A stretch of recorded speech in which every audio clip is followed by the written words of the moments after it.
अगस्त 12 हमारे प्रतिदिन की रोटी मिनिस्ट्रीज की ओर से आप सभी को नमस्कार। आज के संदेश का शीर्षक है हमेशा विश्वास योग्य परमेश्वर, सोचल डिक्सन की ओर से।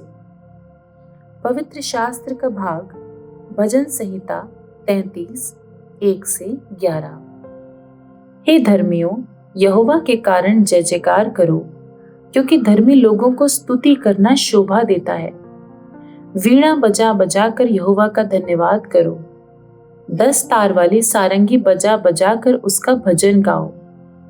उसके लिए नया गीत गाओ, जय जयकार के साथ भली भांति बजाओ, क्योंकि यहोवा का वचन सीधा है और उसका सब काम सच्चाई से होता है। वो धर्म और न्याय से प्रीति रखता है। यहोवा की करुणा से पृथ्वी भरपूर है। आकाश मंडल यहोवा के वचन से और उसके सारे गण उसके मुंह की श्वास से बने। वो समुद्र का जल ढेर के समान इकट्ठा करता, वो गहरे सागर को अपने भंडार में रखता है। सारी पृथ्वी के लोग यहोवा से डरें, जगत के सब निवासी उसका भय माने। क्योंकि जब उसने कहा तब हो गया, जब उसने आज्ञा दी तब वास्तव में वैसा ही हो गया। यहोवा जाति जाति की युक्ति को व्यर्थ कर देता है। वो देश देश के लोगों की कल्पनाओं को निष्फल करता है। यहोवा की युक्ति सर्वदा स्थिर रहेगी, उसके मन की कल्पनाएं पीढ़ी से पीढ़ी तक बनी रहेंगी। मुख्य वचन भजन संहिता 33:4। क्योंकि यहोवा का वचन सीधा है और उसका सब काम सच्चाई से होता है। जब जेवियर एक प्राथमिक विद्यालय का छात्र था तो मैं उसे स्कूल ले जाता और आपस में मैं उसे वापस लाता था। एक दिन चीजें योजना के अनुसार नहीं हुई। मैं उसे लेने के लिए देर से पहुंचा। मैंने कार पार्क की और उसकी कक्षा की ओर भागते हुए प्रार्थना करने लगा। मैंने उसे एक शिक्षक के बगल में एक बेंच पर बैठे हुए अपना बैग गले से लगाते हुए पाया। मुझे बहुत खेद है मिजो, क्या तुम ठीक हो? उसने आह भरी। मैं ठीक हूँ, लेकिन मैं देर से आने के लिए तुमसे नाराज हूँ। मैं उसे कैसे दोष दे सकता था? मैं भी खुद से नाराज था।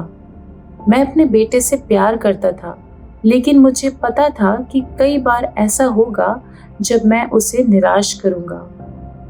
मुझे ये भी पता था कि एक दिन वो परमेश्वर से निराश हो सकता है।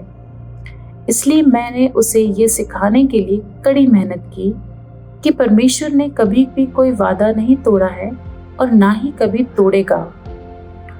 भजन संहिता 33 हमें आनंदित प्रशंसा के साथ परमेश्वर की विश्वास योग्यता का उत्सव मनाने के लिए उत्साहित करता है। क्योंकि यहोवा का वचन सीधा है और उसका सब काम सच्चाई से होता है। परमेश्वर द्वारा रचित संसार को उसकी शक्ति और निर्भरता के मूर्त प्रमाण के रूप में उपयोग करते हुए भजनकार सारी पृथ्वी के लोगों को परमेश्वर की आराधना के लिए बुलाता है। जब योजनाएं विफल हो जाती हैं या लोग हमें निराश कर देते हैं, तो हम परमेश्वर में निराश होने के लिए प्रलोभित हो सकते हैं। हालांकि हम परमेश्वर की विश्वसनीयता पर भरोसा कर सकते हैं, क्योंकि उनकी योजनाएं हमेशा के लिए स्थिर रहती हैं। हम परमेश्वर की स्तुति कर सकते हैं तब भी जब चीजें गलत हो जाती हैं, क्योंकि हमारा प्यारा सृष्टिकर्ता सब कुछ और सभी को बनाए रखता है। परमेश्वर हमेशा वफादार है। जब आपकी योजनाएं विफल हो जाती हैं या लोग आपको निराश करते हैं, तो परमेश्वर की स्तुति करना कठिन क्यों होता है? परमेश्वर ने अपनी बनाई हुई दुनिया का उपयोग अपनी स्थायी विश्वसनीयता साबित करने के लिए कैसे किया है? प्रिय परमेश्वर, कृपया मुझे अपनी पिछली वफादारी की याद दिलाएं, क्योंकि मैं आज विश्वास के साथ चल रहा हूँ। आमीन।